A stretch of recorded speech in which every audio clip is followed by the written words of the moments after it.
Good afternoon future doctors. क्या audio video clear है? एक बार जरा जल्दी से मुझे बताइए।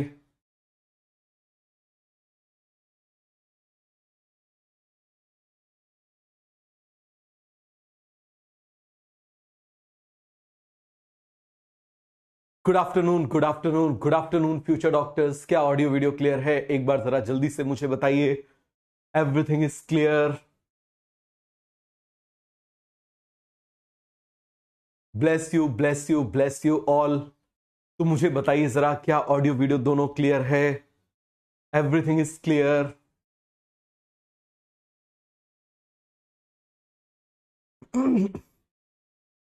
चलो, तो क्लास स्टार्ट करने से पहले आपको एक स्टोरी सुनाता हूं। एक पर्सन है, हो सकता है आपने नाम सुना हो, जिम थोरपे। आप में से कोई है जिसने नाम सुना है जिम थोरपे का? बोलिए जरा, क्या आपने नाम सुना है जिम थोरपे का? आप में से कितने लोग हैं जिन्होंने नाम सुना है जिम थोरपे का? बताइए जरा जल्दी से। बहुत ही बढ़िया स्टोरी है। तो देखिए, ये 1912 की बात है। जिम थोरपे यूएस की तरफ से ओलंपिक में गए थे। किसमें? एथलेटिक्स में। किसमें गए थे? एथलेटिक्स में। और मैं आपको बता रहा हूं कि एथलेटिक्स में बहुत ज्यादा इंपॉर्टेंट रोल होता है शूज का। किसका रोल होता है? शूज का। क्यों? क्योंकि जिस शूज में हमने प्रैक्टिस करी हुई है, हमारा पैर उसके हिसाब से अडॉप्ट कर लेता है। क्या कर लेता है? उसके हिसाब से अडॉप्ट कर लेता है। अब हुआ क्या कि अगले दिन जब उनका इवेंट था, मतलब जब उनकी रेस स्टार्ट होने वाली थी, तो उसके पहले उनके शूज किसी ने चोरी कर लिए। बहुत अच्छे से इस बात को समझना। क्या कर लिए? उनके शूज जो थे उन्होंने चोरी कर लिए, किसी ने चोरी कर लिए। अब बड़ी दिक्कत, शूज के बिना उसमें जा नहीं सकते, डिस्क्वालीफाई हो जाएंगे। तो अब क्या करें? पहले मतलब ऐसा तो होता नहीं था कि भाई तुरंत शूज मिल जाए, पास में शॉप है, ऐसा कुछ नहीं हो था। तो अब वो क्या करे? तो उन्होंने काफी खोजा। तो उनको डस्टबिन में दो फटे हुए शूज मिले। क्या मिले? दो फटे हुए शूज मिले, और दोनों का साइज भी अलग अलग था। एक का साइज 9 था और एक का साइज 11 था। क्या साइज था? एक का साइज 9 था और एक का साइज क्या था? मुझे बताइए जरा। 11 था। क्लियर हो गया? एक बच्चा बोल रहा है कि सर आपका पेपर रिपीटेड था। हाँ, कुछ क्वेश्चंस पेपर्स आपको बार बार रिपीट कराएंगे, जिससे कि आपकी प्रैक्टिस हो जाए और आपकी अच्छे से प्रैक्टिस होते जाए। समझ में आ रहा है? तो वो आपको जैसा जैसा भेजते जाते हैं, आप वैसा वैसा करते जाइए। मोर देन इनफ है। तो अब क्या हुआ कि एक उनको शूज मिला 9 नंबर का और एक उनको शूज मिला 11 नंबर का। मुझे बताओ, चाहते तो वो एक्सक्यूज दे सकते थे। दे सकते थे ना, कि वो एक्सक्यूज दे सकते थे कि भाई मेरे शूज किसी ने चोरी कर लिए, मेरे पास शूज ही नहीं थे, अब मैं कैसे पार्टिसिपेट करता, इसमें मेरी क्या गलती थी। टीम मैनेजमेंट को दोष दे देते, ठीक है, जो वहां पर खिलाड़ी थे उनको दोष दे देते। लेकिन उन्होंने कोई एक्सक्यूज नहीं दिया। उन्होंने कोई भी एक्सक्यूज नहीं दिया। उन्होंने सिंपल सा एक काम किया कि जो फटे हुए शूज थे, उन्हीं शूज को उन्होंने मेंटेन किया, मैनेज किया जल्दी से। और मेंटेन करने के बाद में उन्हीं शूज से वो दौड़े और उन्होंने यूएस के लिए 2 गोल्ड मेडल जीते ओलंपिक में। तो इस बात को बहुत ज्यादा अच्छे से समझना। स्टोरीज भरी पड़ी हैं, स्टोरीज भरी पड़ी हैं। हमेशा याद रखना, कुछ अच्छा आने के पहले नेचर आपकी परीक्षा लेता है। नेचर हमेशा आपकी क्या लेता है? परीक्षा लेता है। और जब वो आपकी परीक्षा लेता है तो उस समय वो ये देखता है कि ये पर्सन डिप्रेस हो गया, हिम्मत हार गया, तो ये डिजर्व नहीं करता। लेकिन यदि ये हिम्मत नहीं हारा तो फिर ये डिजर्व करता है। इसको जो ये चाहता है उससे और ज्यादा चीजें दे दो। समझ में आ रहा है? तो याद रखना, अभी आपके पास बहुत सारे एक्सक्यूजेस आएंगे। तबीयत ठीक नहीं है, बैकलॉग है, ऐसा है, वैसा है, ब्रेकअप हो गया है, तबीयत खराब हो जाती है, पेरेंट्स साथ नहीं देते हैं, क्वेश्चन पेपर नहीं कर पाते हैं, बहुत सारे आपके एक्सक्यूजेस आएंगे। और मैं आपको एक सिंपल सी बात बोलूंगा कि इन सारे एक्सक्यूजेस को साइड रख के यदि विनर बनना है तो एक्सक्यूजेस को जीतना पड़ेगा। समझ में आ गया? तो चलिए जरा हम लोग स्टार्ट करते हैं। ठीक है, थोड़ा धीरे धीरे से बोलूंगा क्योंकि एक्चुअली कल से थोड़ा सा फीवर है, वायरल फीवर, तो थोड़ा सा धीरे धीरे बोलूंगा, लेकिन हम लोग पूरा पढ़ेंगे। ठीक है, तो स्टार्ट करते हैं। तो चलिए स्टार्ट करें। तो आप मुझे बताना, लास्ट क्लास में मैंने कहा था, हम लोगों ने कहां तक पढ़ लिया था? फिर से आप मुझे बताइए। लास्ट क्लास में हमने पढ़ लिया था, फोटो सिस्टम दोनों पढ़ लिए थे। उसके बाद आप मुझे बताइए जरा, हमने क्या पढ़ लिया था? हमने C3 साइकिल पढ़ ली थी। उसके बाद में आप मुझे बताओ जरा, हमने क्या पढ़ लिया था? हमने C4 प्लांट्स पढ़ लिया था। तो क्या मैं आपको लिख के एक बार बता दूं? चलो जरा मैं आपको एक बार लिख के आपको एक बार प्रैक्टिस करवा देता हूं। समझ में आया? तो चलिए जरा आपको लिख के हम लोग एक बार प्रैक्टिस कर लेते हैं। तो जिन लोगों को याद है वो लोग क्या करेंगे, अपने हिसाब से कॉपी में फटाफट लिख के रिवाइज करेंगे। जिनको याद नहीं है वो लोग एक बार देख लेंगे। क्लियर है? चलो जरा अब आप मुझे बताना यहां पर हम किसकी बात कर रहे हैं। सबसे पहले मुझे बताना ये P680 है, ये क्या है आप मुझे बताओ जरा। रिएक्शन सेंटर, जैसे इसको लाइट मिलेगी इसका इलेक्ट्रॉन ऊपर चला जाएगा, किसके पास चला जाएगा आप मुझे बताओ जरा। फियोफाइटिन के पास। किसके पास चला जाएगा? फियोफाइटिन के पास। अब आप मुझे बताना ये जो फियोफाइटिन है, this is the primary electron acceptor. बताओ जरा, this is the primary electron acceptor.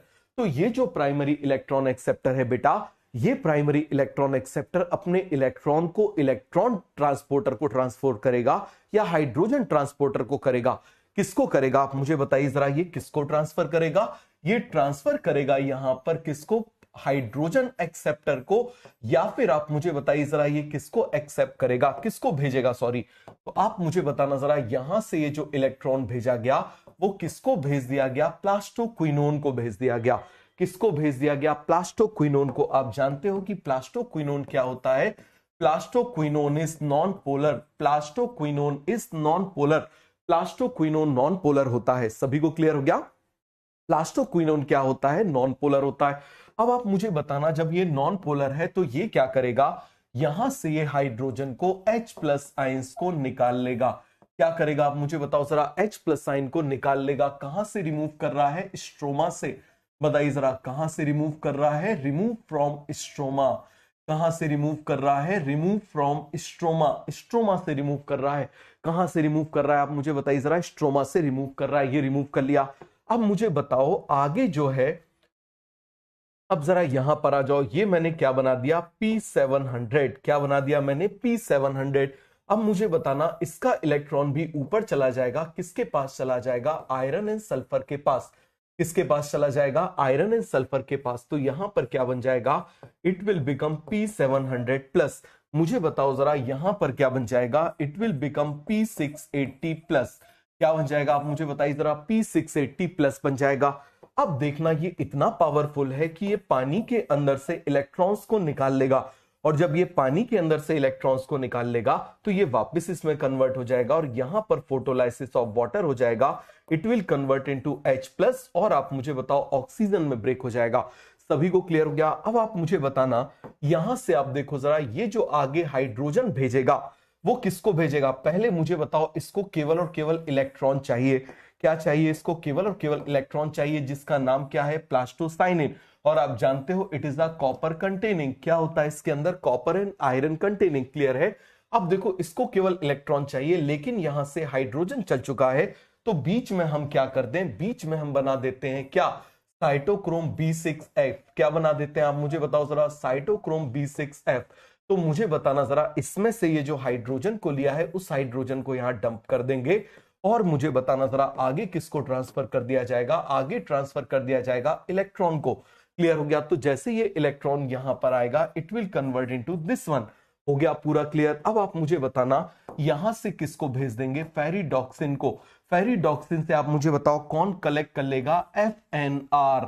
कौन कलेक्ट कर लेगा? FNR इससे कलेक्ट कर लेगा, और कलेक्ट करके किसको डिपॉजिट कर देगा आप मुझे बताओ जरा?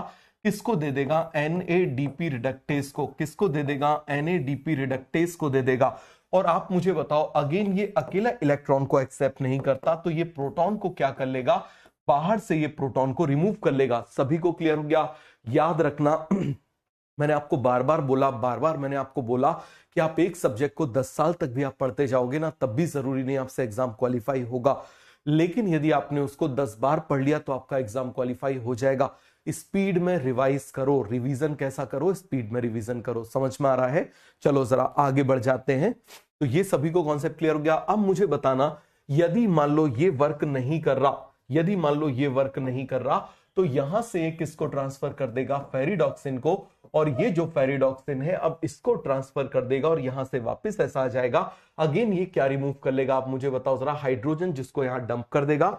अब मुझे बताना, ये जो हाइड्रोजन यहां पर ली है, इस हाइड्रोजन से ये देखना जरा, ये जो हाइड्रोजन है यहां पर आप मुझे बताओ जरा, ये हाइड्रोजन यहां से मूव कर जाएगी F0 से, और मुझे बताओ जरा ये हाइड्रोजन भी यहां से F0 और F1 से मूव होगी। तो यहां पर क्या प्रोड्यूस हो जाएगा, एटीपी। क्या प्रोड्यूस हो जाएगा, एटीपी। तो सभी को ये कॉन्सेप्ट अच्छे से क्लियर हो गया, मुझे ईमानदारी से बता दो, सभी को ये कॉन्सेप्ट अच्छे से क्लियर हो गया। अच्छा, मॉर्फोलॉजी और एनाटॉमी के क्वेश्चंस बस गलत हो रहे हैं, तो नेक्स्ट वीक में हम लोग मॉर्फोलॉजी और एनाटॉमी को ही स्टार्ट करेंगे। ठीक है, मॉर्फोलॉजी एनाटॉमी को हम लोग कंप्लीट कर लेंगे, उसके बाद में सेल साइकिल को कंप्लीट कर लेंगे, प्लांट किंगडम को कंप्लीट कर लेंगे, आपसे बन जाएगा। समझ में आ गया? तो चलिए जरा हम लोग आगे बढ़ते हैं। अब मुझे बताओ जरा, यहां से प्रोडक्ट मिल गया, अब क्या करेंगे, केल्विन साइकिल। अब कौन सी साइकिल चलेगी, आप मुझे बताइए जरा। केल्विन साइकिल यहां पर कौन प्रेजेंट है, दिस इज RuBp। कौन प्रेजेंट है, आप मुझे बताओ जरा। RuBp कौन प्रेजेंट है यहाँ पर, RuBp, जिसका फुल फॉर्म क्या है, राइबुलोस बिस फॉस्फेट। एक फॉस्फेट ये है, दूसरा फॉस्फेट ये है। यहां से आप मुझे बताना जरा, ये किसको एक्सेप्ट करेगा, इट विल एक्सेप्ट CO2। ये किसको एक्सेप्ट करेगा, CO2 को एक्सेप्ट करेगा। यहां पर आप मुझे बताइए टोटल कितने कार्बन के बन जाएंगे, it will become 6 carbon compound. दोनों तरफ क्या लगा हुआ है, फॉस्फेट, लेकिन ये अनस्टेबल है, तो यहां पर ये टूट जाएगा। किसमें टूट जाएगा, 3Pg में टूट जाएगा। ये भी किसमें टूट जाएगा, 3Pg में। 3Pg से आप मुझे बताओ जरा 13BPg में। 13BPg से ये भी आप मुझे बताइए जरा 13BPg में। 13BPg से आप मुझे बताइए जरा किस में कन्वर्ट हो जाएगा, it will convert into G3P। It will also convert into G3P। तो क्या आपसे ये बन जाएगा, मुझे जरा जल्दी से बताइए। सभी को कॉन्सेप्ट क्लियर हो गया? इसके बाद आप मुझे बताना, यहां पर लगेगा ATP, यहां पर भी क्या लगेगा, ATP। यहां पर क्या लगेगा, NADPH। यहां पर भी आप मुझे बताइए जरा क्या लगेगा, NADPH। क्लियर हो गया? अब आप मुझे बताना, ये जो था ये एक एग्जिट कर जाएगा, ये एग्जिट कर जाएगा, और यहां पर आप मुझे बताना जरा, ये वापस क्या होगा, इसको रिजनरेट कर लेगा, जिसके लिए वापस क्या लगेंगे, एक ATP। तो मुझे बताओ जरा टोटल कितने स्टेप्स हो गए, बताइए जरा कितने स्टेप्स हो गए। इसके स्टेप्स हो गए 3। समझ में आ गया? कौन कौन सा, कार्बन फिक्सेशन, दूसरा रिडक्शन, तीसरा रीजनरेशन। तीसरा क्या हो जाएगा, रीजनरेशन। सभी को बन जाएगा। आप मुझे बताइए जरा 1 CO2 के फिक्सेशन के लिए कितने लगते हैं, 3 ATP लगते हैं, प्लस 2 NADPH लगते हैं। क्या लगते हैं, आप मुझे बताइए जरा, 2 NADPH लगते हैं। तो सभी को ये कॉन्सेप्ट क्लियर हो जाएगा, क्या लगते हैं, 2 NADPH लगते हैं। सभी को ये कॉन्सेप्ट अच्छे से क्लियर हो गया? कोई भी डाउट है, कोई भी कंफ्यूजन है तो मुझे बताइए। हो गया पूरा क्लियर? अब आप मुझे बताइए क्या हुआ, टेम्परेचर बढ़ा, टेम्परेचर बढ़ा ट्रॉपिकल रीजन में, और कैसा हो गया, ड्राई सीजन आ गया, जिसकी वजह से आप मुझे बताओ जरा, यहां पर आप देखो, ये जो सेल है, इस सेल के अंदर कौन प्रेजेंट है, रूबिस्को। कौन प्रेजेंट है, रूबिस्को प्रेजेंट है। और मुझे बताना जरा, ये जो रूबिस्को है, इसकी एफिनिटी होती है, दोनों से जुड़ सकता है। अब क्या हो गया, मान लो नॉर्मल टेम्परेचर है, देखना जरा क्या है, मान लो यहां पर हम किसकी बात कर रहे हैं, नॉर्मल टेम्परेचर है, लेकिन दूसरी तरफ आप मुझे बताना कैसी कंडीशन है। मान लीजिए यहां पर हाई टेम्परेचर हो गया, तो यदि यहां पर हाई टेम्परेचर हो गया तो स्टोमेटा क्लोज हो जाएंगे। अब मुझे बताना, यहां पर ये जो पानी टूट रहा था, इससे ऑक्सीजन प्रोड्यूस हो रही थी जो बाहर जा रही थी, और मुझे बताना जरा, यहां पर ये जो CO2 थी वो इससे कंबाइन हो रही थी, तो क्या चल रही थी, केल्विन साइकिल। लेकिन आप मुझे बताओ, जब हाई टेम्परेचर, यहां पर क्या हो गया, हाई टेम्परेचर, तो हाई टेम्परेचर की वजह से क्या हो गया, अब जो ये CO2 है ये अंदर नहीं आ सकती, और ना ही आप मुझे बताइए ये जो H2O यहां से टूट रहा है, ये इससे ऑक्सीजन बाहर जा सकती है। तो अब क्या होगा, ये इससे कंबाइन हो जाएगा, और क्या करेगा, आप मुझे बताओ जरा, फोटो रेस्पिरेशन। क्या करेगा, आप मुझे बताइए जरा, फोटो रेस्पिरेशन। सभी को अच्छे से याद है, बोलिए जरा जल्दी से। सभी को ये कॉन्सेप्ट अच्छे से क्लियर हो गया? किसी को इसमें कोई भी डाउट है, कोई भी कंफ्यूजन है तो मुझे बता दो। तो अब इससे बचने के लिए उन्होंने क्या किया, इससे बचने के लिए इन्होंने फोटो रेस्पिरेशन कर दिया। आप जानते हो फोटो रेस्पिरेशन, फोटो रेस्पिरेशन में क्या क्या आ जाता है, क्लोरोप्लास्ट आ जाता है। क्लोरोप्लास्ट के बाद में आप मुझे बताइए जरा और क्या आ जाता है, फटाफट आप मुझे बताइए जरा और क्या आ जाता है। फिर से आप मुझे बताना जरा, ये हम किसकी बात कर रहे हैं, क्लोरोप्लास्ट है। क्लोरोप्लास्ट के बाद पेरोक्सिसोम आ जाएगा। पेरोक्सिसोम के बाद आप मुझे बताओ जरा कौन आ जाएगा, यहां पर माइटोकॉन्ड्रिया आ जाएगा। क्लियर हो गया? ये सभी को याद है? मुझे बताना ऑक्सीजन कहां कहां यूज हो रही है, यहां ऑक्सीजन यूज हो रही है। आप मुझे बताइए जरा, पहला जो प्रोडक्ट है वो क्या है, फॉस्फोग्लाइकोलेट। क्या है, फॉस्फोग्लाइकोलेट। ये कितने कार्बन कंपाउंड है, 2 कार्बन कंपाउंड। समझ में आ गया क्या क्या प्रोडक्ट है इसका, PGA प्लस ये है 3 कार्बन कंपाउंड, ये है 2 कार्बन कंपाउंड। सभी को बन जाएगा। एक बार जरा आप इसको बना के देखिए। क्लियर हो गया? एक बार जरा आप इसको बना के देखिए, क्या आपको बन गया, क्या आपको याद हो गया? मुझे एक बार फटाफट आप बताइए, क्या आपको ये सारी चीजें बन गई हैं? क्या आपको ये सारी चीजें बन गई हैं? एक बार मुझे ईमानदारी से बताइए। बन जाएगा। इसके बाद आप मुझे बताना, हमने किसकी बात करी थी? हमने बात करी थी इसके बाद में C4 साइकिल की। हमने किसकी बात करी थी? C4 साइकिल की हमने बात करी थी। तो मुझे बताना जरा, C4 साइकिल जो है वो किस में आते हैं? C4 साइकिल वाले जो होते हैं वो किस में वर्क करते हैं? फटाफट आप मुझे बताइए जरा। C4 वाले जो हैं वो हाई टेम्परेचर और ड्रॉट पे, मतलब ट्रॉपिकल एरिया एंड ड्रॉट पे वर्क करते हैं। सभी को ये कॉन्सेप्ट अच्छे से क्लियर हो गया? और आप मुझे बताइए, यहां पर दो तरह का क्लोरोप्लास्ट प्रेजेंट होता है। कितने तरह का होता है? दो तरह का। पहले सेल का नाम क्या है आप मुझे बताइए जरा। This is mesophyll cell. इसका नाम क्या है आप मुझे बताइए जरा? Mesophyll cell. और इसका नाम क्या है आप मुझे बताइए जरा? इसका नाम क्या है? This is bundle sheath cell. इसका नाम क्या है आप मुझे बताइए जरा? Bundle sheath cell. Mesophyll cell, bundle sheath cell.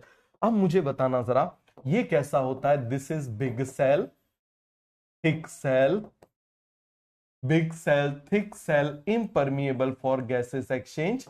कैसा हो जाएगा आप मुझे बताओ जरा? Impermeable for gases exchange. Clear हो गया? इसके बाद आप मुझे बताओ, नो इंटरसेलुलर स्पेस। हम क्या बोलेंगे? No intercellular space. No intercellular space, कोई भी इसमें स्पेस नहीं होता है। कोई भी इसमें इंटरसेल्युलर स्पेस नहीं होता है। No intercellular space. सभी को एक कॉन्सेप्ट क्लियर हो गया? इसके बाद आप मुझे बताओ, यहीं पर रूबिस्को प्रेजेंट होता है। क्या होता है? रूबिस्को प्रेजेंट होता है। यहीं पर क्या होगी? केल्विन साइकिल चलेगी। और मुझे बताओ, यहां पर क्लोरोप्लास्ट कैसा होता है? एक ग्रेनल होता है। कैसा होता है? एक ग्रेनल होता है। अब मुझे बता देना जरा, यहां पर हम बात कर रहे हैं, ये कैसा होता है? यहां पर बताइए जरा, कौन प्रेजेंट होता है? पेप्केस प्रेजेंट होता है। तो इनिशियल फिक्सेशन यहां होगा, फाइनल फिक्सेशन यहां पर होगा। सभी को क्लियर हो गया? अब मुझे बताना, यहां पर ये जो ऑक्सीजन है जो यहां पर पैदा हो रही है, ये ऑक्सीजन यहां नहीं जा पाती। इवन CO2 भी जो है वो भी आप मुझे बताइए यहां नहीं जा पाती। तो ये दोनों कंबाइन हो जाएंगे। ऐसा कहां पर होगा? इसके साइटोप्लाज्म में। समझ में आ गया? तो क्या बन जाएगा? H2CO3।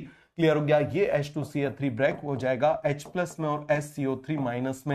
ये जो SCO3 माइनस है, किससे कंबाइन हो जाएगा? फॉस्फोइनोल पाइरुवेट से। और फॉस्फोइनोल पाइरुवेट से कंबाइन होके इसमें 3 कार्बन है, इसमें कितने हो जाएंगे? 4। तो क्या बन जाएगा? Oxalo acidic acid.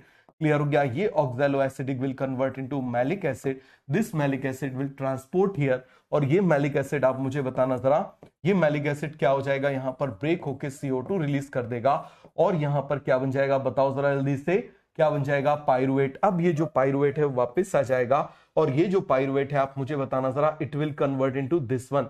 तो यहां पर ये जो CO2 है, इससे केल्विन साइकिल चलेगी। कितने ATP लगेंगे? 3। और यहां पर आप मुझे बताइए जरा, यहां पर हम किसकी बात कर रहे हैं? बताओ जरा, यहां कितने ATP लग जाएंगे? यहां पर 2 ATP लग जाएंगे। कितने ATP लग जाएंगे? 2 ATP लग जाएंगे। तो सभी को ये कॉन्सेप्ट अच्छे से क्लियर हो गया? बोले जरा जल्दी से। सभी को ये कॉन्सेप्ट अच्छे से क्लियर हो गया? तो मुझे बताओ, क्या आपको C4 साइकिल भी अच्छे से क्लियर हो गया? क्या आपको C4 साइकिल भी अच्छे से क्लियर हो गया?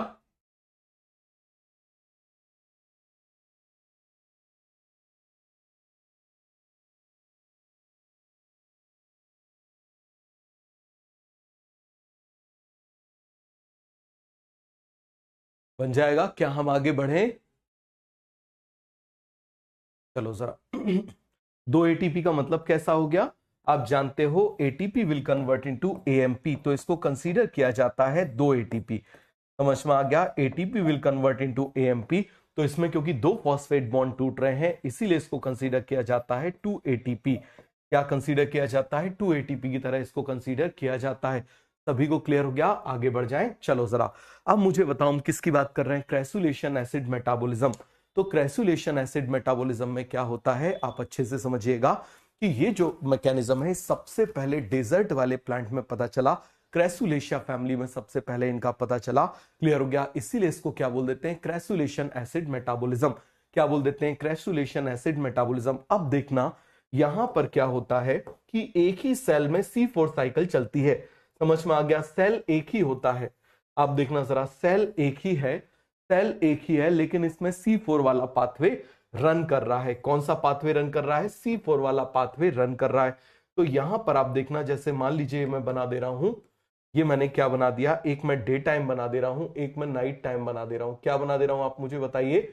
एक मैं क्या बना दे रहा हूं? डे टाइम बना दे रहा हूं, एक मैं नाइट टाइम बना दे रहा हूं। क्लियर हो गया? तो मुझे बताओ जरा, ये डे टाइम बना दे रहा हूं, इसको मैं क्या बना दे रहा हूं? This would be night time. ये कौन सा टाइम है? Night time. और मुझे बताओ, डेजर्ट में टेम्परेचर बहुत हाई होता है, तो आप मुझे बताना जरा, डे टाइम में डेजर्ट में टेम्परेचर बहुत हाई होता है, जिसकी वजह से स्टोमेटा क्या होंगे? बोले जरा, स्टोमेटा क्लोज होंगे। और जब स्टोमेटा क्लोज होंगे तो आप मुझे बताओ, CO2 can not enter the cell.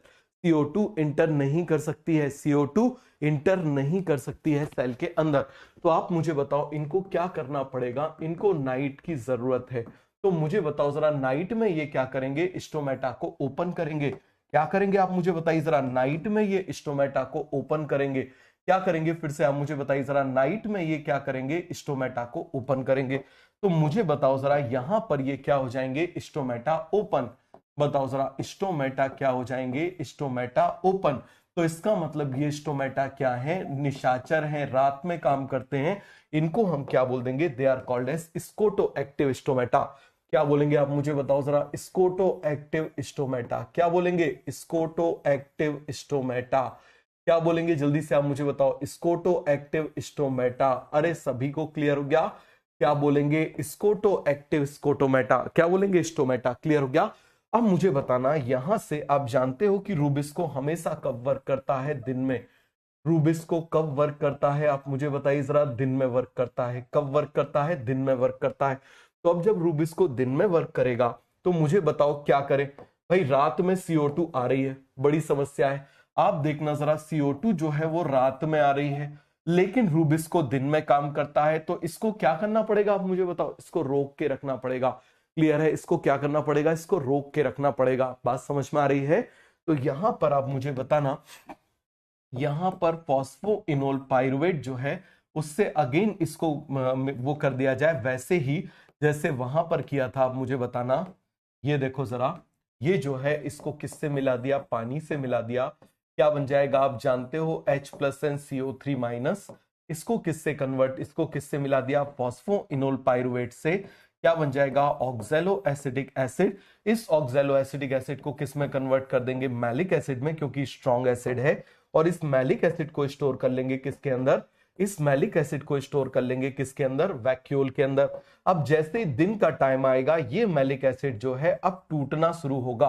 तो जैसे ये मैलिक एसिड टूटेगा, यहां से ये रिलीज करेगा CO2, जिसकी वजह से केल्विन साइकिल होगी, और बाकी जो बच जाएगा वो वापस इसमें कन्वर्ट हो जाएगा। तो सभी को एक कॉन्सेप्ट क्लियर हो गया? यहां पर आप देखना, ये सारी चीजें एक ही सेल में हो रही हैं। ये सारी चीजें कहां हो रही हैं? एक ही सेल में हो रही हैं। कहां पर हो रही है? आप मुझे बताओ जरा। एक ही सेल में हो रही है। सभी को क्लियर हो गया? सर रूबिस्को कैम प्लांट में डीनेचर नहीं होगा, बिकॉज एंजाइम टेम्परेचर सेंसिटिव होते हैं। बहुत अच्छी बात है। ठीक है, अब आप मुझे बताना, ये जो रूबिस्को है, आप मुझे बताना, आपने कभी डेजर्ट वाले प्लांट देखे होंगे, वो वाटर को स्टोर करके रखते हैं। देखा है ना? किसको स्टोर करके रखते हैं? वाटर को स्टोर करके रहते हैं। तो उनको क्या करते हैं? वो टेम्परेचर को मेंटेन करने के लिए, पहले मुझे बताओ कि प्लांट्स जो होते हैं वो कंफर्म होते हैं कि रेगुलेट होते हैं? कंफर्म होते हैं।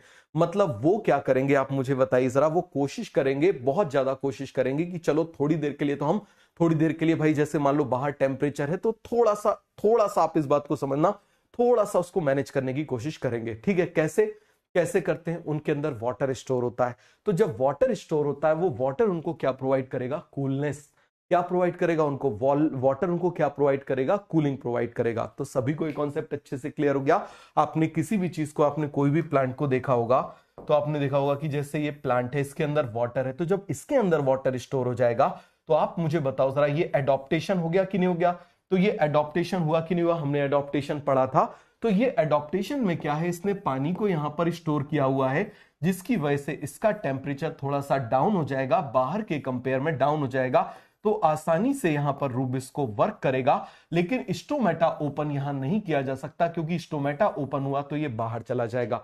तो आप सभी को समझ में आ गया? बोलो जरा जल्दी से, क्या हम आगे बढ़ जाएं? चलिए, चलो। तो ये सभी को बन जाएगा, आगे बढ़ जाएं। चलो जरा, सभी को ये कॉन्सेप्ट क्लियर हो गया? स्कोटो एक्टिव, सभी को कॉन्सेप्ट क्लियर हो गया? आप बोलो जरा जल्दी से। अब देखो जरा, रात के टाइम में ये जो पैपकेज होता है ना, वो पैपकेज क्या हो जाता है? इनएक्टिव। क्या हो जाता है मुझे बताओ जरा? पैपकेज जो है वो क्या हो जाता है? इनएक्टिव हो जाता है।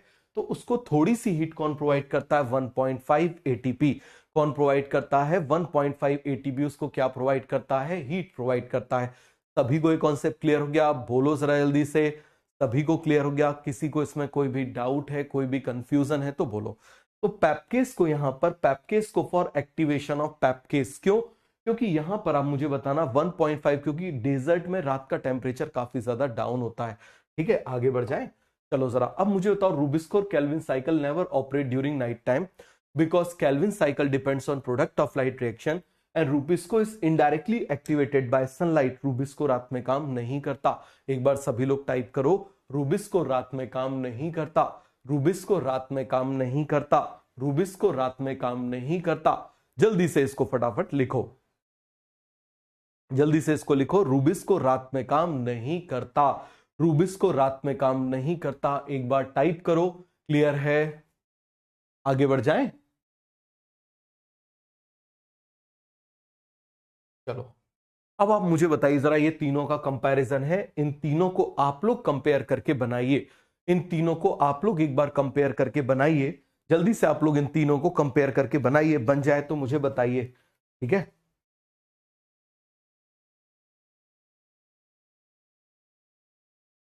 जल्दी से आप लोग इसको बनाइए, एक बार बनाइए। एक बार टाइप करिए, रूबिस्को रात में काम नहीं करता। रूबिस्को रात में काम नहीं करता। रूबिस्को रात में काम नहीं करता। और ये तीनों आपको बन जाएगा, तीनों आपको कंपेयर हो जाएगा। यहां पर सारी की सारी चीजें, सारी की सारी चीजें बेटा इसको बनाओ, क्योंकि यदि आप ये नहीं बनाओगे तो आगे जो इनके कंपैरिजन वाले क्वेश्चन है वो आपको नहीं बनेंगे। समझ में आ रहा है? वो कंपैरिजन वाले क्वेश्चन आपको कोई भी नहीं बनेंगे। तो ये आपसे बन जाएगा। फटाफट एक बार जरा इसको रिवाइज करके देखो। एक बार जरा इसको रिवाइज करके देखो। तो इसको देखो जरा, क्या आपसे ये बन रहा है? केवल एक ही जगह मोनोमॉर्फिक है, केवल एक ही जगह पर मोनोमॉर्फिक है, कि एक ही जगह पर डायमॉर्फिक है? केवल एक ही जगह पर डायमॉर्फिक है, बाकी सभी जगह पर मोनोमॉर्फिक है। एक मतलब मोनोमॉर्फिक का मतलब आप जानते हो। तो ये आपको बन जाएगा। आगे बढ़ जाएं। चलो जरा, यहां पर मीजोफिल मीजोफिल मीजोफिल क्लियर है? तो इन क्वेश्चंस को आप एक बार सॉल्व करो और इसमें से मुझे बताओ कौन सा क्वेश्चन आपसे नहीं बन रहा है। उस क्वेश्चन को मैं आपको बता देता हूं।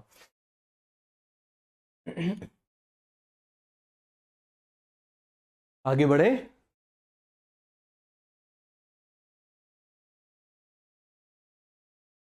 चलो, ये भी आपसे बन जाएगा। CO2 फिक्सेटिंग enzyme.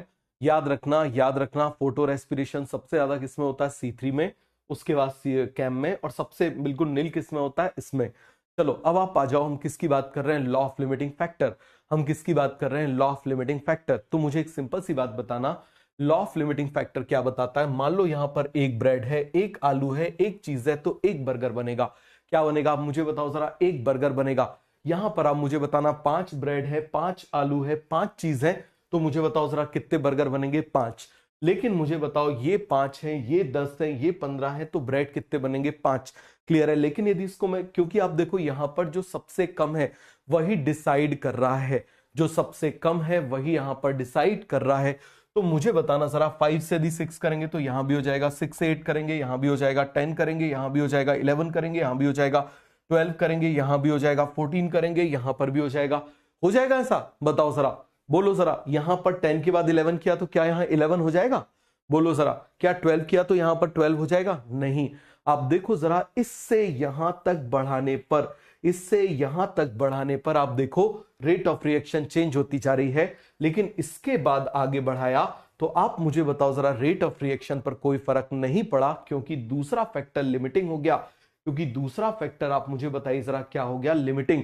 तो यहां पर ब्लैकमैन ने एक फैक्टर, एक वो लॉ दिया, लॉ ऑफ लिमिटिंग फैक्टर। क्या दिया आप मुझे बताइए जरा? Law of limiting factor. क्या बोला उन्होंने? कि any reaction is controlled by more than one factor, if any chemical reaction is controlled by more than one factor, then rate of the reaction is determined by the factor which is nearest to its minimal value। मतलब जो सबसे कम के पास है वो decide करेगा। समझ में आ रहा है? जिसकी वैल्यू सबसे कम होगी वो यहां पर डिसाइड करेगा। क्लियर हो गया? तो अब देखो, जैसे हम 10 के बाद आगे जाएंगे, 10 के बाद हम आगे जाएंगे तो अब दूसरा फैक्टर क्या हो जाएगा, लिमिटिंग। क्या हो जाएगा मुझे बताना जरा, लिमिटिंग हो जाएगा। ये देखो जरा, जैसे आप देखना, इनिशियली आप मुझे बताओ नंबर ऑफ ब्रेड को बढ़ाते जा रहे हैं 10 तक, तो नंबर ऑफ बर्गर बढ़ते जा रहे हैं, because number of bread are limiting. लेकिन आप देखो जरा, जैसे हमने 10 को क्रॉस कर दिया तो अब आप कितने भी ब्रेड को बढ़ा दोगे, बर्गर का नंबर चेंज नहीं होगा, क्योंकि दूसरा फैक्टर आप मुझे बताइए लिमिटिंग हो गया है। दूसरा फैक्टर लिमिटिंग हो गया है। एक बार इस डायग्राम को बनाइए और मुझे बताइए कि क्या आपको यह समझ में आ गया।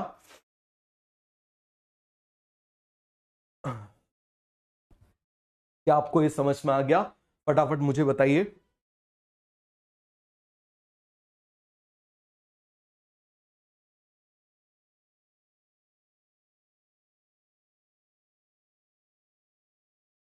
आगे बढ़े, चलो अब मुझे बताऊं किसकी बात कर रहे हैं, लॉ ऑफ लिमिटिंग फैक्टर। एक बार जरा इसको पढ़ लो, मैंने आपको सब बता दिया। एक बार जरा आप इसको पढ़ लो, एक बार जरा आप इसको पढ़ लो, जल्दी से आप इसको पढ़िए। रूबिस्को रात में काम नहीं करता, रूबिस्को रात में काम नहीं करता।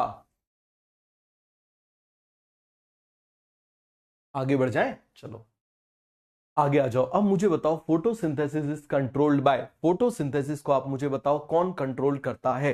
फोटोसिंथेसिस को फिर से आप मुझे बताइए कौन कंट्रोल करता है। एक्सटर्नल फैक्टर भी कंट्रोल करते हैं, इंटरनल भी। मुझे बताओ एक्सटर्नल फैक्टर में क्या क्या हो जाएगा। सबसे पहले सनलाइट, फिर CO2, फिर वाटर, फिर टेम्परेचर, फिर ऑक्सीजन। समझ में आ गया? आप मुझे बताओ क्या रात में फोटोसिंथेसिस हो सकती है? नहीं। और क्या प्लांट खुद ही सनलाइट को पैदा करता है? नहीं। तो ये एक्सटर्नल फैक्टर हुआ। अब मुझे बताना CO2, तो CO2 भी आप मुझे बताइए। मैक्सिमम CO2 तो प्लांट को बाहर से मिलती है, तो इसका मतलब ये भी क्या हो गया, एक्सटर्नल फैक्टर हो गया। फिर मुझे बताओ पानी, तो पानी भी वो क्या करता है, सॉइल से एब्जॉर्ब करता है, तो ये भी क्या हो गया, आप मुझे बताना जरा, एक एक्सटर्नल फैक्टर हो गया। इसके बाद आप मुझे बताओ जरा टेम्परेचर। भैया बहुत कम टेम्परेचर होगा, तो क्या आप मुझे बताइए फोटोसिंथेसिस होगी? क्या फोटोसिंथेसिस होगी? नहीं होगी। फिर आप मुझे बताइए हम किसकी बात कर रहे हैं, ऑक्सीजन की बात कर रहे हैं। किसकी बात कर रहे हैं? ऑक्सीजन की बात कर रहे हैं। तो मुझे बताना जरा, यदि ऑक्सीजन को बढ़ाते जाएंगे तो फोटो रेस्पिरेशन बढ़ता जाएगा, जो क्या करेगा आप मुझे बताओ जरा, जो क्या करेगा, रोकेगा फोटोसिंथेसिस को। क्लियर हो गया? अब आ जाओ इंटरनल फैक्टर, जैसे लीफ। अब मुझे बताना, इंटरनल फैक्टर का मतलब होता है जो डिपेंड करता है दो चीजों पर, जेनेटिक्स पर और दूसरा PGR पर, प्लांट ग्रोथ हार्मोन्स पर। किस पर डिपेंड करता है? प्लांट ग्रोथ हार्मोन्स पर डिपेंड करता है। क्लियर है? अब मुझे बताओ, आम की पत्ती बड़ी है, लेकिन आप मुझे बताना गेहूं की पत्ती छोटी है। ठीक है, तो आप मुझे बताओ जरा, ये चने की पत्ती छोटी है, तो इसका मतलब यहां पर ये किस पर डिपेंड कर रहा है? बोले जरा, किस पर डिपेंड कर रहा है? उसके जेनेटिक्स पर डिपेंड कर रहा है। क्लियर हो गया? दूसरी तरफ आ जाओ, अमाउंट ऑफ क्लोरोफिल। अब मुझे बताना जरा, यदि अब छोटी लीफ है तो कम क्लोरोफिल होगा, ज्यादा है तो ज्यादा होगा। क्लियर हो गया? तीसरा आ जाओ, इंटरनल CO2 कंसंट्रेशन। ये भी किस पर डिपेंड करेगी? कितना उसमें मीजोफिल सेल है, इस सब पर डिपेंड करेगी। क्लियर हो गया? तो आगे बढ़ जाए, चलो जरा। अब मुझे बताओ, internal factor depends on genetics and growth. किस पर डिपेंड करता है? Genetics and growth. ये देखो जरा, यहां पर ये इमली है और यहां पर आम है, तो मुझे बताओ, इमली की पत्तियां छोटी छोटी होती हैं, आम की बड़ी बड़ी होती हैं, जेनेटिक्स पर डिपेंड कर रही हैं। अब ग्रोथ पर भी डिपेंड करेंगी, मतलब PGR पर डिपेंड करेंगी। मुझे बताओ, छोटा आम का पेड़ और बड़ा आम का पेड़, तो कौन ज्यादा फोटोसिंथेसिस करेगा? कौन करेगा? आप मुझे बताइए, ज्यादा फोटोसिंथेसिस कौन परफॉर्म करेगा? फिर से आप मुझे बताइए, बड़ा आम का पेड़ फोटोसिंथेसिस परफॉर्म करेगा। अब हम किसकी बात कर रहे हैं? लाइट की बात कर रहे हैं। तो याद रखना, light is rarely limiting factor. Light क्या होती है आप मुझे बताइए जरा, रेयरली लिमिटिंग फैक्टर है। रीजन, क्योंकि देखो, जितनी सनलाइट अर्थ पर आती है, जितनी सनलाइट अर्थ पर आती है, उसके 1/10 में ही सारे के सारे प्लांट क्या हो जाते हैं? सैचुरेट हो जाते हैं। तो आप मुझे बताना जरा, टोटल इंसिडेंट रेडिएशन के 1/10 में ही सारे प्लांट क्या हो जाते हैं? सैचुरेट। ये देखो जरा, sunlight is rarely limiting because all the plants will saturate on 1/10 of the TIR। Clear हो गया? 1/10 ऑफ द TIR पर ये क्या हो जाते हैं? सैचुरेट हो जाते हैं। बन जाएगा? आगे आ जाइए। अब मुझे बताओ जरा, यहां पर आप मुझे बताना, एक्सेप्ट, देखो कहां पर लिमिटिंग हो सकता है? In dense forest and deep ocean. In dense forest and deep ocean. समझ में आ रहा है? इन दो जगह पर ये कैसा हो सकता है? लिमिटिंग हो सकता है। कैसा हो सकता है? अब मुझे बताइए जरा, लिमिटिंग हो सकता है। तो ये सभी को कॉन्सेप्ट अच्छे से क्लियर हो गया? क्या हम आगे बढ़ जाएं? अब मुझे बताओ, ये मैंने आपको बताया था, CO2 produce by respiration, CO2 utilise by photosynthesis. ध्यान से समझना, आप जानते हो कि प्लांट पूरे टाइम CO2 तो प्रोड्यूस करेगा। क्यों करेगा? क्योंकि भाई रेस्पिरेशन तो करेगा ना, जो भी लिविंग ऑर्गेनिज्म है वो रेस्पिरेशन तो करेगा, तो CO2 तो प्रोड्यूस करेगा। अब आप देखना 3 बजे के टाइम में फोटोसिंथेसिस नहीं चल रहा, लेकिन CO2 प्रोडक्शन चल रहा है, तो क्या इसको यूटिलाइज करेंगे? बताओ जरा, क्या इसको यूटिलाइज कर पाएंगे? नहीं। 4 बज गए, अभी भी यूटिलाइज नहीं कर पाएगा। 5 बन गए, नो CO2 यूज। 6 बज गए, थोड़ी सी CO2 यूज करेगा। 8 बज गए, थोड़ी सी और CO2 यूज करेगा। 10 बज गए, तो आप मुझे बताना जरा, एक टाइम ऐसा आ जाएगा कि जितनी CO2 ये प्रोड्यूस कर रहा है रेस्पिरेशन से, उतनी ही CO2 यूज कर रहा है। मतलब बाहर से किसी की जरूरत नहीं है, बाहर से किसी की भी जरूरत नहीं है। बोलिए जरा जल्दी से, हम किसकी बात कर रहे हैं? बाहर से किसी की भी कोई जरूरत नहीं है। तो सभी को ये कॉन्सेप्ट अच्छे से क्लियर हो गया या नहीं हुआ? मुझे ईमानदारी से बता दो। तो यहां पर आप मुझे बताना, फटाफट आप मुझे बताओ जरा, जितना CO2 प्रोड्यूस कर रहे हैं उतना ही CO2 यूटिलाइज कर रहे हैं, जितना CO2 प्रोड्यूस कर रहे हैं उतना ही CO2 यूटिलाइज कर रहे हैं।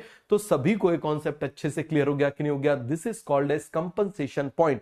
तो लाइट की वो इंटेंसिटी, 10 बजे लाइट की वो इंटेंसिटी जिस पर रेस्पिरेशन से प्रोड्यूस फोटोसिंथेसिस के बराबर हो जाए, उसको हम बोल देते हैं क्या? Compensation point. क्या बोल देते हैं? Compensation point. CO2 produced during respiration, CO2 utilized during photosynthesis, intensity of sunlight at which amount of CO2 produced by respiration is equal to amount of CO2 utilized during photosynthesis is called as compensation point। क्या बोलेंगे इसको? Light compensation point बन जाएगा। आगे बढ़ जाए। अब मुझे बताओ, हम किसकी बात कर रहे हैं? रेट ऑफ फोटोसिंथेसिस की। किसकी बात कर रहे हैं? रेट ऑफ फोटोसिंथेसिस की बात कर रहे हैं। तो आप मुझे बताना, यहां से यहां तक बिल्कुल बढ़ता जा रहा है। जैसे जैसे हम सनलाइट को बढ़ाते जा रहे हैं, फोटोसिंथेसिस बढ़ता जा रहा है। ठीक है, ये बी पॉइंट क्या है? This is a light compensation point. समझ में आ रहा है? इसके बाद में थोड़ा सा आप देखो जरा, डिक्लाइन नहीं हो रहा है, डिसिलरेट हो रहा है। मतलब आप ये समझो रिटार्डेशन हो रहा है, आगे तो जा रहा है। जैसे आप मुझे बताओ, ट्रेन जब स्टेशन पे पहुंचती है तो रुक तो नहीं जाती, स्टेशन पे पहुंचने से पहले स्पीड कम होती है, मतलब आगे तो बढ़ रही है, आगे तो बढ़ रही है। आप मुझे बताओ जरा, आगे तो बढ़ रही है, लेकिन आप मुझे बताओ पहले के कंपेयर में थोड़े धीरे धीरे जा रही है, थोड़े धीरे धीरे जा रही है। क्लियर हो गया? इसको बोल देंगे लाइट सैचुरेशन पॉइंट, क्योंकि यहां पर स्टोमेटा क्लोज हो गए। और ज्यादा यदि लाइट बढ़ा दोगे तो यहां पर लीफ डैमेज हो जाएगी। तो सभी को ये समझ में आ गया? बोलो जरा जल्दी से, किसी को इसमें कोई भी डाउट है, कोई भी कंफ्यूजन है तो बोलिए, बोलो जरा। सभी को कॉन्सेप्ट अच्छे से क्लियर हो गया? तो आप मुझे बताओ, ए पॉइंट क्या है? आरओपी। आप मुझे बताओ, rate of photosynthesis is directly proportional to intensity of sunlight because light is limiting factor. दूसरी तरफ आप मुझे बताओ, बी की हम बात कर रहे हैं, कंपनसेशन पॉइंट। हम किसकी बात कर रहे हैं? कंपनसेशन पॉइंट की बात कर रहे हैं। तो आप मुझे बताना, इस कंपनसेशन पॉइंट में rate of photorespiration is equal to rate of photosynthesis. Clear हो गया? तीसरे पे क्या हो जाएगा? Rate of photosynthesis does not depends on, rate of photosynthesis does not depends on intensity of sunlight, light saturation point because other factor become limiting। और यहां पर लीफ डैमेज हो जाएगी। क्या हो जाएगी? आप मुझे बताइए जरा, लीफ डैमेज हो जाएगी। सभी को ये कॉन्सेप्ट क्लियर हो गया? आगे बढ़ जाए। सभी को ये कॉन्सेप्ट अच्छे से क्लियर हो गया? कोई भी डाउट है, कोई भी कंफ्यूजन है तो बताओ। एक मिनट रुकना। हेलो,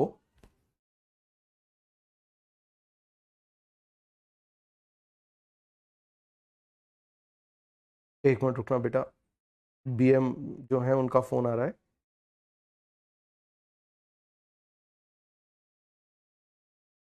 जो बैच को मैनेज करती है मैडम, उनका, एक मिनट रुकना।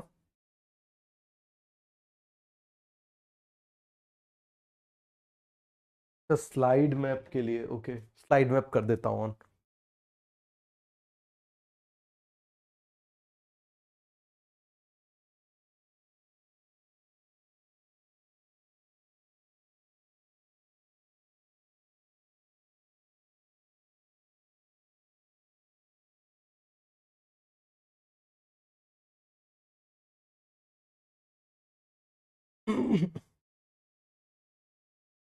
हो गया ऑन? अब ठीक है, चलो आगे बढ़ जाएं। हाँ, स्लाइड मैप के लिए ही था। चलिए ठीक है, तो ये सभी को समझ में आ गया, सारे पॉइंट आपको क्लियर हो गए। अब मुझे बताओ जरा, यहां तक एकदम से क्यों बढ़ गया? क्योंकि आप मुझे बताओ, बाहर से किसी की जरूरत नहीं है, बाहर से किसी की जरूरत नहीं है। क्लियर हो गया? आगे बढ़ जाए। चलो जरा, अब मुझे बताओ जरा, light compensation point, intensity of sunlight at which R is equal to P। Clear हो गया? हम किसकी बात कर रहे हैं? R is equal to P। Clear हो गया? तो आप मुझे बताओ सनलाइट की वो इंटेंसिटी जिस पर रेस्पिरेशन फोटोसिंथेसिस के इक्वल हो जाए उसको लाइट कंपनसेशन बोलेंगे, लेकिन सैचुरेशन किसको बोलेंगे? वो इंटेंसिटी जिस पर अब फोटोसिंथेसिस, आप मुझे बताओ जरा, फोटोसिंथेसिस अब आगे इंक्रीज इंटेंसिटी पर डिपेंड नहीं कर रहा है। समझ में आ गया? तो क्या हम आगे बढ़ जाएं? क्लियर हो गया? आगे आ जाओ। अब आ जाओ, किसकी बात कर रहे हैं? CO2। याद रखना इसके ऊपर से आपको इस साल क्वेश्चन मिल सकता है। CO2 is the major limiting factor. हम किसकी बात कर रहे हैं? CO2 is the major limiting factor. Clear हो गया? बोलो जरा, हम किसकी बात कर रहे हैं? फटाफट आप मुझे बताना। CO2 की बात कर रहे हैं। तो CO2 क्या है आप मुझे बताइए जरा। CO2 is the major limiting factor. Reason? क्योंकि जो प्रेजेंट अवेलेबिलिटी है वो कम है। समझ में आ रहा है? जो प्रेजेंट अवेलेबिलिटी है वो CO2 की एटमॉस्फेयर में कम है। कितनी कम है आप मुझे बताइए जरा? 0.03 से 0.04%। अब यदि इसको हम ppm में कन्वर्ट करें, यदि हम इसको ppm में कन्वर्ट करेंगे तो ये हो जाएगा 300 ppm और 400 ppm। समझ में आ गया? अब मुझे बताओ C3 और C4, हम किसकी बात कर रहे हैं? C3 और C4। क्लियर हो गया? फटाफट आप मुझे बताना हम किसकी बात कर रहे हैं? C3 एंड C4 की बात कर रहे हैं। तो मुझे बताओ C3 का सैचुरेशन पॉइंट होता है 450, 4 का होता है 360। जरा एक बार इसको सभी लोग ऐसे लिखो। तो आप मुझे बताना हम किसकी बात कर रहे हैं? C3। तो C3 का आप मुझे बताइए जरा, सैचुरेशन पॉइंट होता है 450 ppm और C4 का आप मुझे बताइए जरा कितना होता है? 360 ppm। तो आप देखो जरा, 4 का होता है 3 और 3 का होता है 4, 4 का होता है 3 और 3 का होता है 4, 4 का होता है 3 और 3 का होता है 4। बोलो जरा जल्दी से, हम किसकी बात कर रहे हैं? 3 का होता है 4 और 4 का होता है 3। तो सभी को एक कॉन्सेप्ट अच्छे से क्लियर हो गया? फिर से आप मुझे बताइए जरा, 3 का क्या होता है? आप मुझे बताइए जरा, 450। क्लियर हो गया? और C4 का कितना होता है? आप मुझे बताओ जरा, 360। इसको 5 बार लिखो जरा। अभी आप लोग इसको एक बार टाइप करो, इसको टाइप करो अपनी कॉपी में, इसको 5 बार लिखो, बहुत ज्यादा इंपॉर्टेंट है। क्लियर हो गया? तो अब मुझे बताना जरा, जो प्रेजेंट अवेलेबिलिटी है वो किसके लिए सफिशियंट है? इसके लिए सफिशियंट है, लेकिन इसके लिए आप मुझे बताओ जरा कम है। क्लियर हो गया? Present availability of CO2 is sufficient for C4 plant but present availability is limiting for C3 plants. Clear हो गया? By increasing concentration of CO2, both C3 and C4 plants show increase in their productivity up to 360 ppm। तो आप देखो, यदि हम zero से, आप समझना जरा, जीरो से यदि हम जा रहे हैं 360 तक जा रहे हैं, जीरो से आप मुझे बताओ जरा 450 तक जा रहे हैं, तो ये इंक्रीज प्रोडक्टिविटी शो करेगा C4, ये इंक्रीज प्रोडक्टिविटी शो करेगा C3। मतलब दोनों में आप मुझे बताओ जरा, बढ़ाते जाओ तो प्रोडक्टिविटी बढ़ेगी। लेकिन आप देखना जरा, अप टू 450 ppm, लेकिन 360 के बाद ये सैचुरेट हो जाएंगे, 450 के बाद ये सैचुरेट हो जाएंगे। तो सभी को ये कॉन्सेप्ट अच्छे से क्लियर हो गया? क्या हम आगे बढ़ जाएं? एक बार जरा इसको जल्दी से रीड करिए, एक बार इसको रीड करिए। Beyond this concentration CO2 shows damaging effect on leaf due to formation of excess acid. आप जानते हो कि CO2 पानी के साथ कंबाइन हो जाता है और क्या बना लेता है? बताइए जरा, H2CO3 बना लेता है। क्या बना लेता है? H2CO3 बना लेता है। तो सभी को ये कॉन्सेप्ट क्लियर हो गया? क्या बना लेता है? H2CO3 बना लेता है। तो सभी को ये चीज अच्छे से क्लियर हो गई या नहीं हुई? ईमानदारी से मुझे बताइए, क्या ये सभी को अच्छे से क्लियर हो गया? किसी को इसमें कोई भी डाउट है, कोई भी कंफ्यूजन है? बताओ। CO2 is a greenhouse gas. By increasing concentration of greenhouse gas, significant productivity rise in C3 plants. That's why these plants are called as greenhouse gases. समझ में आ गया? इसके बाद का बेटा वेडनेसडे को पढ़ लेंगे। समझ में आ गया? वेडनेसडे को एक क्लास ले लूंगा, उसमें पढ़ लेंगे, क्योंकि अब बोला नहीं जा रहा मुझसे। ठीक है, थोड़ा सा तेज फीवर है तो अब बोला नहीं जा रहा। अपन इसको पढ़ लेंगे, वेडनेसडे को पढ़ लेंगे। जितना मैंने आपको बोला है उतना तो कर ही लेंगे। ठीक है, उतना बढ़िया से हो जाएगा। तो मिलते हैं फिर वेडनेसडे को, मिलते हैं। ठीक है, वेडनेसडे को या फिर मतलब ट्यूसडे को, ट्यूसडे वेडनेसडे हुआ तो ट्यूसडे वेडनेसडे दोनों दिन क्लास ले लेंगे। ठीक है, किसको ले लेंगे? Tuesday Wednesday. मंडे को तो शायद अपना फेस्टिवल है ना, इसी वजह से तो देख लेंगे। जिस दिन फेस्टिवल नहीं मनाया जाता बाकी सभी जगह, तो ट्यूसडे वेडनेसडे से क्लास ले लेंगे। ठीक है, क्योंकि अभी अब बोला नहीं जा रहा, पूरा हालत बैंड हो रही है। ठीक है, तो चलो फिर मिलते हैं नेक्स्ट क्लास में, मिलते हैं। तो चलो ठीक है, okay, bye bye, thank you.